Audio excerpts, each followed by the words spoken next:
I'm Matt. And I'm Chris. We're best friends. And brothers in the fire service. And this is the 360 Podcast.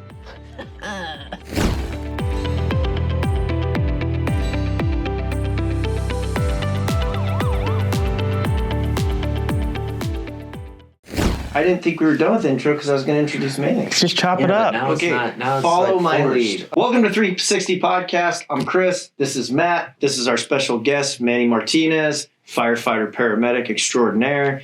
He's also part of our A-Shift Roving pool, and we're going to talk with him today about, shifting the life of an AFMA rover. Manny, welcome to the show. So excited to have you here. Thanks for having me. And before we even get started, congratulations, buddy. Tell us all about your baby girl.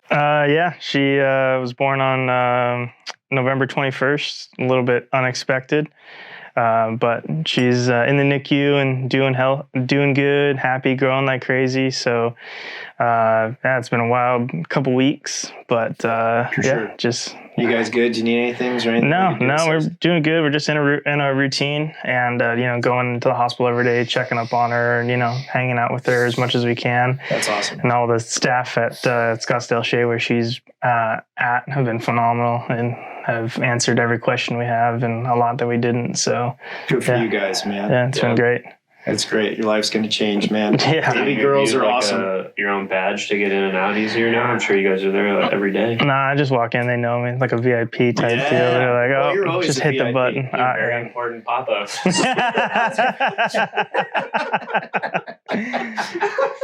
Well done. I was going to say, speaking of VIP, we are in the presence of TikTok greatness right now. Yeah. For the viewers at home who don't know, this is TikTok Manny.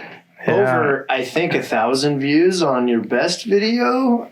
I'll have to go back and check, but It's not about the numbers. It's about helping giving people. it's about giving the fans what they want. For sure. Yeah. So do you want to give the audience a quick how that came to be? You and your advanced age were trying to figure out how TikTok works in an effort to, relate to your daughters or whatever. And That's pretty sure. That's spot on, buddy. yeah, so we were just at the station and you were just, making random TikToks about stuff. And I just happened to be at the wrong place at the right time. And then it just kind of went from there. Yeah, and that's how TikTok Manny was born. That's TikTok Manny. TikTok Manny. Other than that, man, tell us a little more about yourself, like how long you've been on, how that journey kind of goes for you, like your routine for roving, because as most of us know, it's just it could be a challenge in itself to be a rover, but there's a lot of positives about it. We're sure, and we can't wait to hear about it. Yeah, and roving in our organization is, I totally cut you off, sorry, different than other places, right? Absolutely. Just geographically, Sure. we're larger, so let's take an honest look at roving within the authority. It's got some ups, it's got some downs, but you're a well-respected rover. You've been roving for a handful of years now. You always got a positive attitude, and people like it when you come into the station. So Oh, appreciate now that. that we've elevated you to Yeah. height, Nice. It's funny because I'm short. go ahead and talk to us about it. Way to pick the low hanging fruit, man. Or the high hanging fruit because I can't get to it, right? That's okay. He'll get it for you. Yeah, for sure. You work with tall enough guys; they'll grab it. Yeah, that's what makes us an effective team, right? Is Yeah, for sure. everybody with different strengths and weaknesses. But yeah, just like as far as the routine itself, or like we were saying, so did 2.5 years on our EMS division, and then got lucky enough to get hired on the fire side. Then I've been roving for 2 years now. And, this, as far as the schedule and the routine, it's just a matter of kind of, checking telestaff every couple days throughout the 4-day, trying to get an idea of where I'm at. Like they try to place us the day before or the shift before. So just keep an eye on it and see if that changes through the 4-day. And I usually try to take a peek at telstaff in the morning, Yeah. on my way just to make sure there wasn't any last minute changes. Yeah. And then luckily like I said, I worked on EMS for 2 years and saw what roving was like at that time. We still, obviously we had some lakes at the time, so there was still a lot of movement going back and forth. So that was what I knew I was going to get into when I took the offer to be a firefighter, right? Like I knew that was what it was going to entail. And then I knew that we were also in talks with or other organizations. So I knew that we wouldn't be at the size that we were at then forever. And then that roving picture would change, as more organizations came into the authority. So, and that picture had to have changed because you were roving before the Buckeye Valley's organization came into AFMA. For sure. So then you got to kind of go, how did that dynamic change for you? Yeah. When did you get hired on EMS? 2018? 2018, yeah. So that was you. Were you in the wave that replaced my academy? Yeah. We went to the academy. You got hired on EMS. Yeah. You did EMS for 2 years. Then you went to the academy in 2021. 21, yeah. Nice. Yeah. So yeah, it luckily, so I think right when I got hired on EMS, around then Tonopah came into the fold. Okay. So I never roved without Tonopah being in there, and having to go out to Tonopah, because there was, obviously everybody up in Battalion 1, a couple stations in Battalion 2, and then Tonopah way out it's here, like right? The Buckeye Valley distance. So you're already used to it. Yeah, but then it made, I think in some ways it gave a little bit more options. Like if, you're over here on day one, there's now more stations that are in that area, to go to. Okay. Yeah, absolutely. Go to day 2. For sure.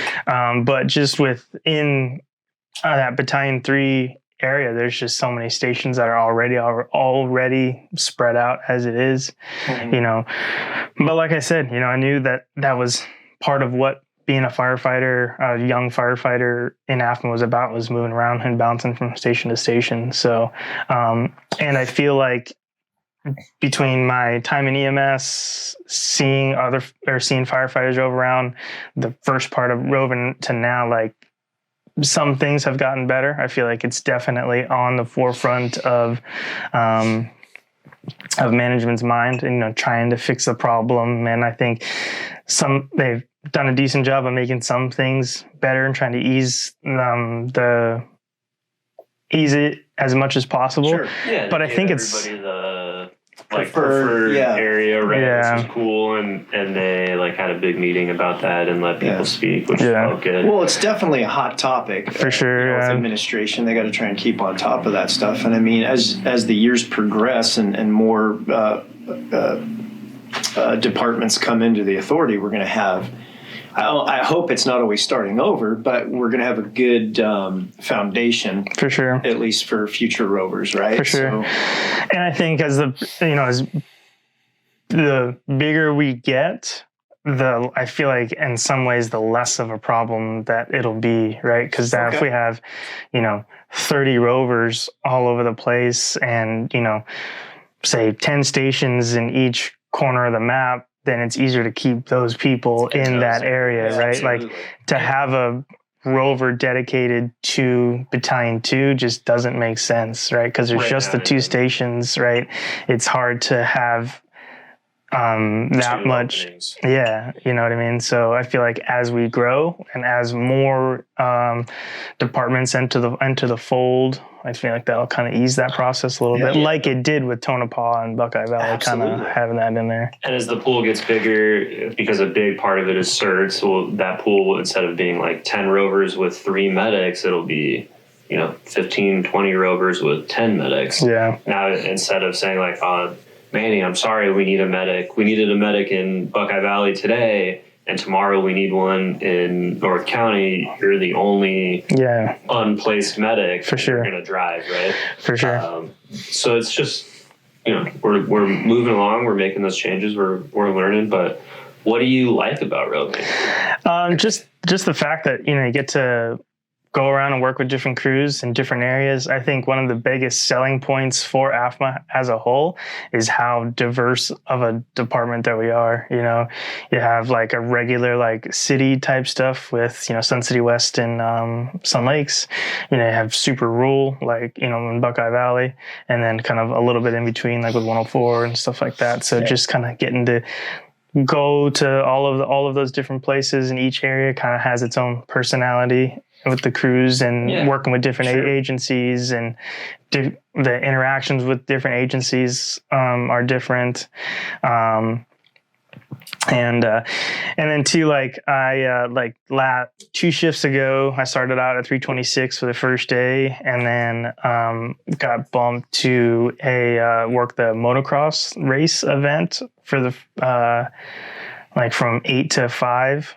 On this day 2, and then went to 101 after, and I'm not it off at 101. Yeah. Oof. I'm not like super big on partial overtimes, so I probably wouldn't have picked that up anyway. But then I got to work that event, and it was super different, and you know, not, you know, cool to watch the races itself, and then definitely you know, different types of had, you know, kids coming up with like, oh yeah, I broke my finger, you know, can you help me with that? It's like, oh no, like we can call you an ambulance if you need, and you know, splint it or whatever, right? So sure. It's just, you know, it's just different, you know.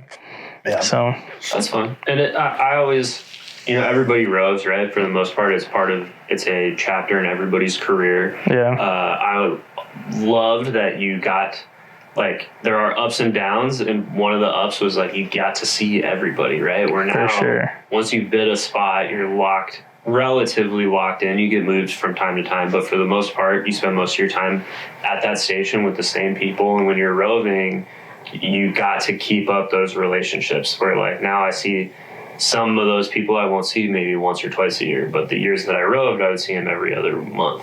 Yeah. So that's always fun. For sure. Yeah. And I think it's just, you know, like I said, each area has its own different clientele, you know, so you don't just kind of get, the variety of calls have to be like, for sure. Yeah. I mean, so to speak, you just never know what you're going to get anytime. Yeah. But just depending on the station you're at, you could have a lot of different, I mean, what is it? 321's right off the 303 there. Yeah. Yeah. So a lot 303 and the 10. A lot of 62s over there. So those are always interesting calls. Yeah.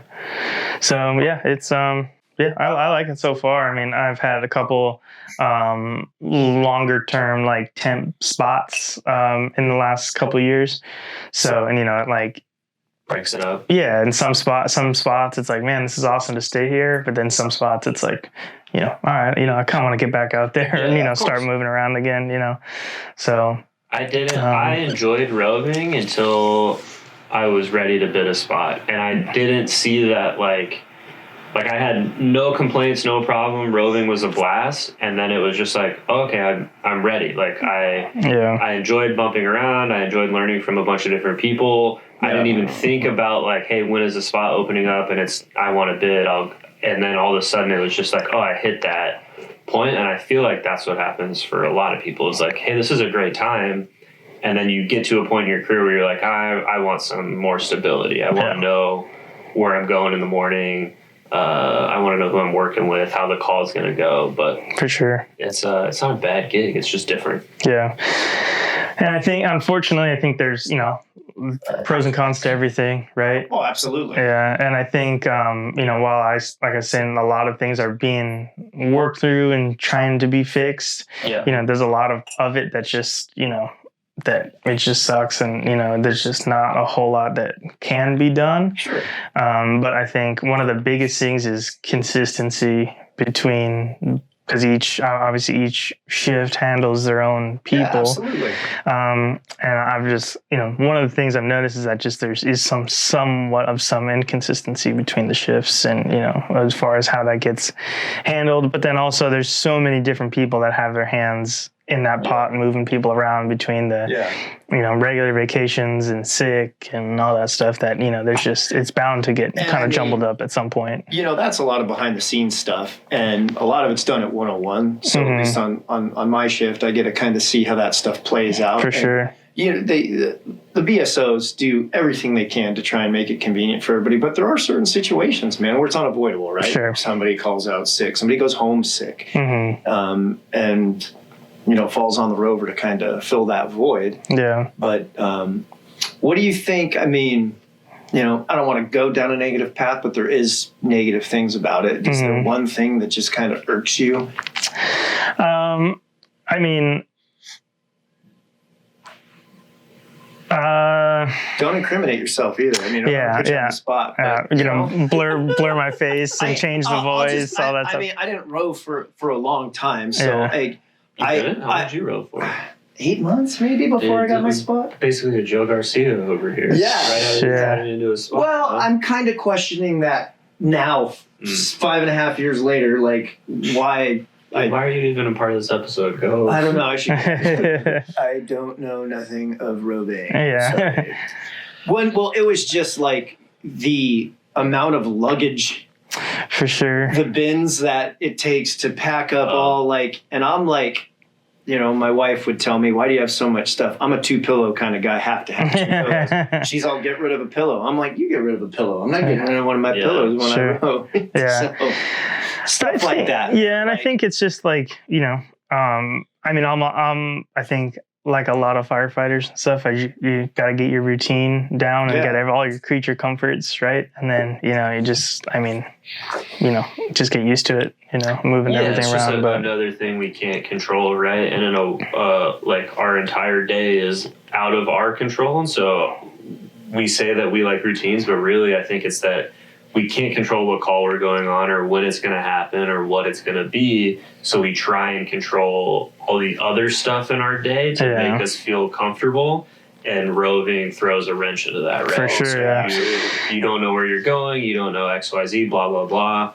But it's all things that we're learning on and improving on. And like one thing that I always was like, the one bummer for me when I was roving is that you were always disconnected from the crew, no matter what day it was, right? So if I was over here day 1, over there day 2, they would be like, hey, we're going to work out really hard today, or we're going to get all of our stuff done, and then tomorrow we're going to take it easy. And without a doubt, when you're roving, you would end up on day 1 with the crew that's like, this is our busy day, tomorrow's going to be our rest day. And then you get shipped over to another station, and they were like, hey, our plan was yesterday was our rest day. For sure. Today's our busy day. And you're like, oh, well, we did 2 workouts, and we ran a bunch of calls, and we did all the station chores yesterday, and I got 3 hours of sleep, and you're like, but you're news, you can't speak up, and you're like, for sure, let's do it again. Yeah. Woohoo! Yeah. Well, and then so, having a little bit of time to think, I think the biggest thing is like the late moves, like, absolutely. And, I don't know. I think I've just been lucky a lot of the time to where that hasn't happened a whole lot, but been a handful of times. Like, I get to 106 or whatever, and they're like, hey, we need, sick call out or whatever, unavoidable. Sure. As far as the, either the BCs or the BSOs that are making the moves, we need you to head back to, 101 or whatever. Right. So, and that's inevitable, man. Yeah. I mean, that's going to happen. For sure. But it's just like, okay, well, all right. Well, back all my stuff up. Yeah. Get out of here. Yeah. So, I think that's the biggest thing is just that. And then, obviously those BCs and the BSOs, they have so much to look at. And running their own calls and their own projects and this and that. And then just kind of seeing something on the schedule. It's like, well, we could just switch these 2 people. And then, that eliminates a move or whatever. Yeah. And I think that's been something that's a lot better now to where the BSOs, especially at 101 or the BC at 231 are more apt to be like, oh yeah, absolutely. Yeah, that makes sense. Sure. Let's make it happen. Right. As long as it makes sense, the truck's staffed how it needs to be, then it's easier on you guys or what you guys want to do. Cool. Let's do it. So, it's all about, it's about communication and, like everything is in this job. So, for sure. Absolutely, man. Yeah. What's been like what's your best day roving been?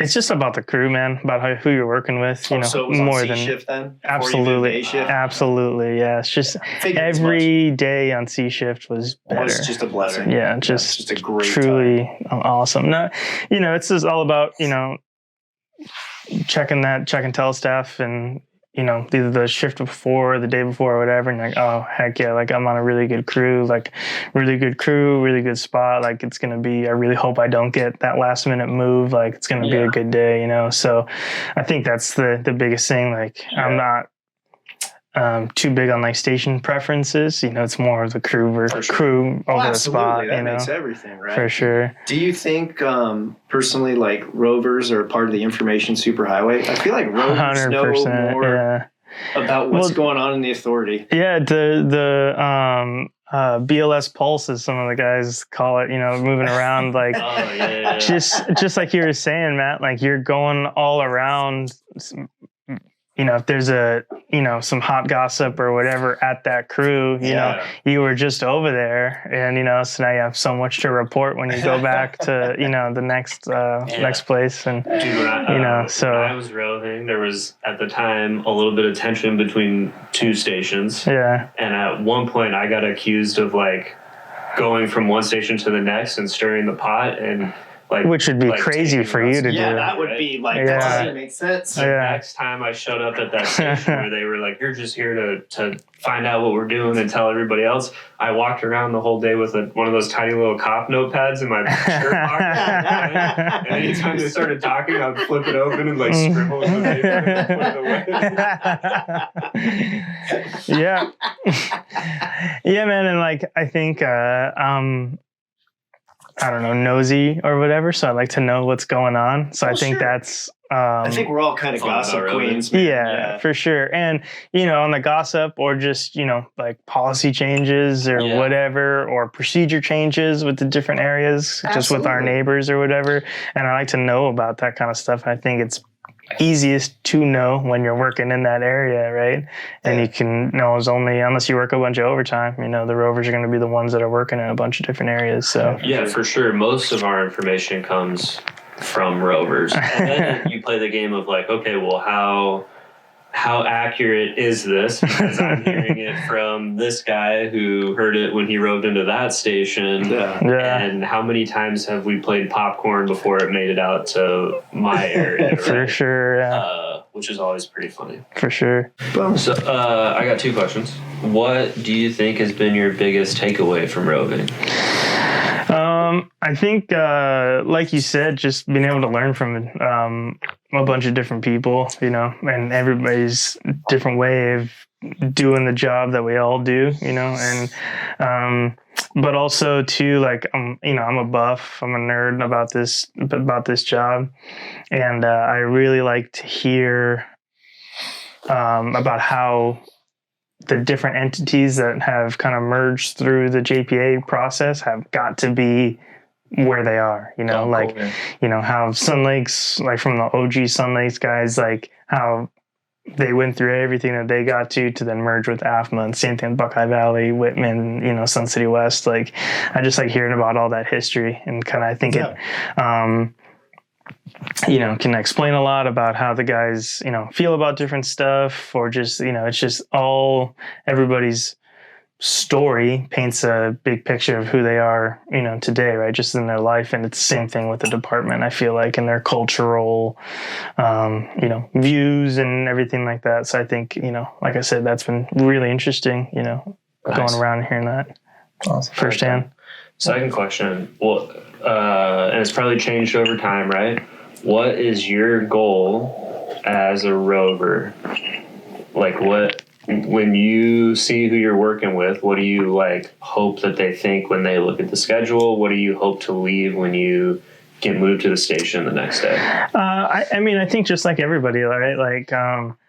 Like Ronnie said, Ronnie Gamble said in his interview, right? Like, he's like, oh yeah, I want to be the guy that when they see that I'm on the schedule, they're like, oh heck yeah, like Manny's there, like it's going to be a fun day or whatever, right? And then, I think that's what we all want, right? We all want to be the guy that's not, we don't want to be the guy like, oh man, sure. you know, so-and-so's here, like, you know, so yeah, I just want that, and, you know, just to have fun. I mean, you know, this job's can be a lot at times, so, you know, have fun while we're driving around or at the station or whatever. So how do you do that, right? Like, because everybody wants that, but we're all different. mm-hmm. So how do you be that firefighter? I don't know, man. Like, try to go in and, you know, make everybody else's job at least a little bit easier. You know, like I try to try to be at the station at 7, you know, get the boxes checked off quick. Like, you know, try to get the whole truck checked off as quickly as I can, right? So those guys don't have to come in and, you know, do that or whatever. Like, I think it's just part of still trying to be in that booter type mentality, right? Yeah, like, for sure. you know, trying to get in and get everything checked off quick, like, you know, give the station a once over, you know, help cook, help clean, all that stuff. Just be a good roommate, right? Like, it's just, you know, what you talk about when you're doing interview prep with somebody, like, just be easy to live with. Yeah. So yeah, I think it's the biggest thing, you know, try to crack a joke every once in a while. I do think that you've actually accomplished that. Since you've left C Shift, if you ever come back, I knew that you were coming in to relieve me this last tour, and I was like, oh, Manny, good. I get to talk to him, plus I get to see him. Yeah. Yeah, I appreciate it. It's always awesome to know you've got somebody. What's so funny about that, man? It was just, I appreciate it. Let's go. Yeah. I know. I'm awesome. I'm Manny. Have you seen my TikToks? Anyways, all great things about you. Yeah. That's interesting to hear what your like goals are when you go into shift, right? Because I would say that those line up pretty well. When we, like, personally, when I see that you're working, I know, like, oh, this can be a fun set. We're going to joke around a lot. Mm-hmm. I know that I can look at, like, I care about two things, right? I want to have fun at the station, and I want calls to go well and be like run efficiently, and those are the two things I know when you're coming into shift. We're gonna joke around at the station all day, and if we're on a call, you're gonna be a medic, and that's what I care about. Absolutely. So I like those. And then I would say I know that you've been at a station recently. If I find limoncello LaCroix in the fridge or open 99.5% full but left, then I know, oh, Manny's been here. Or one of my biggest flaws is I leave stuff when I leave. And so occupational hazard, I think. Definitely sign that I've been there when I left my laundry in the dryer from the night before. But we appreciate you leaving the LaCroix around, though. Those are delicious. Yeah, everybody drinks them. But limoncello, I know. Oh, that's everybody loves LaCroix or Liquid Death. Too, yeah. If I see limoncello in the fridge, I know, oh, Manny was here. Can't miss. It's just refreshing. It's refreshing. Yeah. That's the word for it. Yeah. That's great. But it's only refreshing, in your words, I've learned, it's only refreshing when it's cold. I agree with that. Yeah. As soon as it gets like even a little bit tepid, off, Manny's done with it. You might as well just leave it on the table. Up a 75% full can of LaCroix, realize it's not cold anymore, set it down, open a new one. Yeah. Take 2 sips, set it down, go do something else. For sure. Come back, both of those LaCroix are now gone. Like ruined. And then you can't put it back in the refrigerator because of the whole benefit of it is how carbonated it is. So then when it goes flat and warm, like it might as well be. But couldn't put it over ice, huh? That's just not gonna work. No. Takes away some of the carbonation. Takes away. It messes up. As Justin always said, it tastes like TV static. And if you put it over ice, that TV static flavor is gonna go away. Yeah. So what's the point? What is the point? That's funny, man. Well, right. I mean, that's great, buddy. Like, we're very fortunate. I think when you take a look throughout all the shifts, all our rovers, right? And I think we do have great rovers with positive attitudes. We understand over the years it's definitely challenging, right? When you throw something new into the pot with new mergers and stuff like that. But I feel personally keeping up a positive attitude and always going around and representing the authority. Because like you said, you're meeting all these different departments too, not just when you're with AFMA. So keeping that positive attitude is huge. For sure. Right. And I think, a lot of credit I think needs to be given to the organization as a whole, because nobody in the organization has been a part of an organization that's as big as we are right now, right? If that makes sense. Oh, absolutely. So, nobody anywhere in the Valley has been a part of an organization that's so spread out with a gap right in the middle of nothing, right? So all of these problems that we're having with figuring out how to do this whole roving thing the best is it's something that nobody has experience handling at a scale this big, right? Absolutely. So it's a lot of, trying to make do with what they have, trying to make it the best that it possibly can be, and handling different problems as they come up, right? A lot of trial by error, man. For sure, yeah. And I from the outside looking in, right, the decisions made about rovers don't affect me as much because I have a bid spot now. It seems like they're trying things, which is cool, right? Like, I want an organization that's going to say, hey, this is a problem. We don't know, like nobody's faced it. We're almost reinventing the wheel here. We don't know how to fix it, but let's try this. And then we'll reassess it in 3 months. That did or didn't work. Now let's try this. Yeah. I feel like every deployment meeting, sorry to cut you off, every deployment meeting, it's on the agenda to talk about, right? So you've been roving for 2 years, right? Plus a year of probation. So you've been on 3 now? 3. A little over? Yeah. There's obviously like new waves of rovers coming. You're a very well respected rover. What would you say to like, we just had Andres, Henry, Tramp, and Manny all just started roving in the last 6 months, right? What would you say to them as they start their roving career? Like some sage advice. I don't know, like just try to focus on the positives of it. I think depending on your experience, just between everybody's experience is a little bit different, right? Depending on the shift, depending on cert, right? Medic, EMT, like just try to take the positives out of it as much as you can, right? And just like that's what I try to focus on to keep a good attitude, right? And know that, especially with like all of those guys that you said were on our EMS division before, and you knew what this was gonna happen. You knew what this was gonna be about, right? So just embrace it, right? Like you have a cool, unique position that's very different from any other department in the Valley. You get to see a lot of different people, a lot of different areas. So learn as much as you can and have fun. Yeah, I like that. And I think on the flip side, we're getting better at supporting rovers, right? Like 100%. It's I think we recognize it's like a different game than I did when I roved. When I roved, it was Sun Lake, Sun City West, Whitman. I think I was still roving for a few months with Tonopah, but I only got moved there like once. So knowing that it's a different game, like our crew, and I know it happens everywhere, tries to support them in other ways. Like, hey man, you're getting moved to the other side of town tomorrow. Get out of here as soon as you can so you can beat traffic. If we know you're going, like we'll get up early and make sure coffee's ready. We'll try and get breakfast cooked so you can have something on your way out.